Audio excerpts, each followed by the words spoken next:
Okay. Little right-hand drive. What's up, you motorcycle loving maniacs? Alright, so today I'm going to do, I guess, somewhat of a long-term review on this FZ-07 slash MT-07, depending on what year you're riding. I bought this bike with 2,300 miles on it. Now have, hold on, wait for it, how many miles are on it now? 15,313 miles. So I've had it for quite a while. So I think that I've got some time in the saddle, enough to provide some useful feedback. All right, let's get into it. A few weeks ago, I posted a top 3 things that I like about this particular bike. If you haven't seen that, you can watch it here. Just click on the little card above. If you have, some of what I say here in the beginning may be redundant, but I am going to talk about some of the things that I don't like about this bike, or that are less desirable, so we will get into that as well. But I'll start with the things that I do like. So this is pretty common across the board for most folks. I love the engine, right? I love the platform. It is really, ooh, just got a little bit warm. 82 degrees. Alright, but back to it. The platform. The engine is just badass, right? It's a 700cc parallel twin. Puts out a lot of low-end torque, or it's a thumper. Really usable power. It's geared well. I like all of these things. Okay? And it's been reliable, right? Reliability, super important. I wish there wasn't traffic in front of me, but this bike for 15,000 miles, you know, I've kept up with my maintenance. Obviously, I don't beat on the bike because it is my daily rider, but it's, knock on wood, I've had no issues. None. And from a design point of view, I really like the way that this bike looks. There are, you know, some bikes out there that have some more feminine-ish forms. I think that this bike has a nice masculine form language, and I really appreciate it. It's visually pretty light, which speaks to its nimble character, so that feels appropriate. And another thing, which might seem odd or might seem minor, but it's really not when something's your daily rider, the angle of this heads-up display, or of this readout, and the just legibility of the readout are great, really great. Granted, it's an older style screen, okay, like, you know, you've got full color on some of these new ones, digital readouts, yada yada yada, but you could have all the cool stuff in the world, but if you can't read the damn thing, it's not gonna do you any good. And when I'm riding, I want a quick read. I want to look down, get a quick read. I want to know how hot the bike is running. Yeah, I don't want to have to duck and bob and weave to try to get the reflection off the glass so that I can see it. So that's really, really well done on this bike. As simple as that may be, to me it's important. Now, and again, and another thing that I like about this bike is the entry price point. Right, for about 7,000 bucks you can get into a brand new MT-07. I like that. I really do. And all the fun that entails. You know, but there are some things that I don't like about this bike. Some things that are less desirable.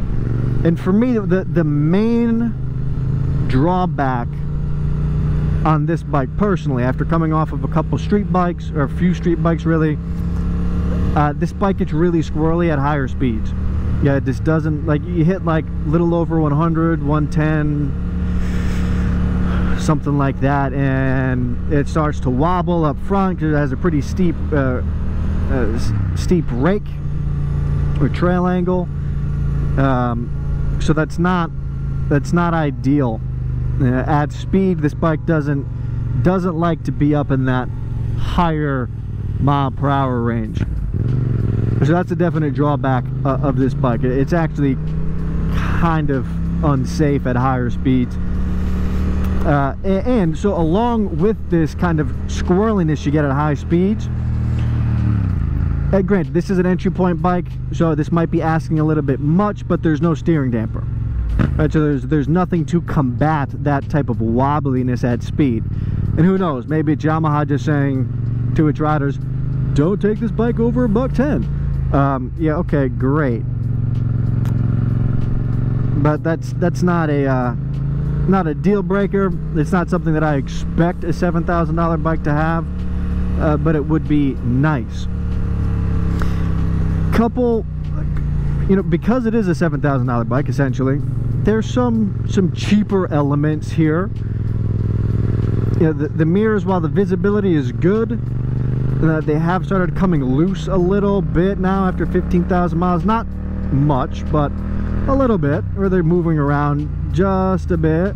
I was able to tighten them back down, but you're getting some I don't know if this is what's the word? You know what I'm trying to say. Oxidation, thank you, on some of the parts. I'm getting some rust in the front grille and the intake areas. So there are some, I guess, minor quality issues on some of the aesthetic parts. The core functional elements obviously have performed really well. I have no complaints there, but some of the aesthetic parts are, you know, after 15,000 miles, they start to show their age a little bit. And on the aesthetic elements, again, overall, as a whole, taken as a whole, I like the aesthetics of this bike. The one thing that I don't like are, you know, that I particularly don't like actually, are the side indicators, or the blinkers, if you will. They're pretty big. They're a little like antennae-ish, bug-eye-ish. They kind of hang out there awkwardly. I've kept them on there just because I've been, you know, I haven't chosen to upgrade them, but that is something on my list of to-dos for 2021. Get rid of these clunky looking side indicators. But other than those few items that I've listed, I love this bike overall. It's been a fantastic bike to own and to ride. Again, this is my daily rider, and yeah, I would recommend it. I think that I would. If you're somebody that's coming off of a sport bike or a larger displacement bike, you may reach the limit of this bike very quickly, and it may leave you wanting more. I will say that. If you're coming from something like an R3 or one of these little 500 bikes or something like this, this is a nice step up. It's got plenty of usable power. Again, I'm really a huge fan. This bike is a ton of fun to ride. Really is. And one thing that I did not mention that I do really like about this bike: stock, it's super quiet. Okay, what do you expect? Put an aftermarket exhaust on this bike, this thing sounds phenomenal. All right, so listen, that's my input after 15,000 some odd miles of riding this Yamaha.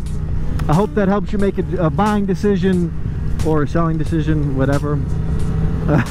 You know, however this information helps you, I hope that you found some value. If you did, like and subscribe. I'd love to hear your input. Leave a comment if you have an FZ-07 or an MT-07. Would you recommend this bike or not? Love your input. Let's get a conversation going, and I'll see you next time. Later.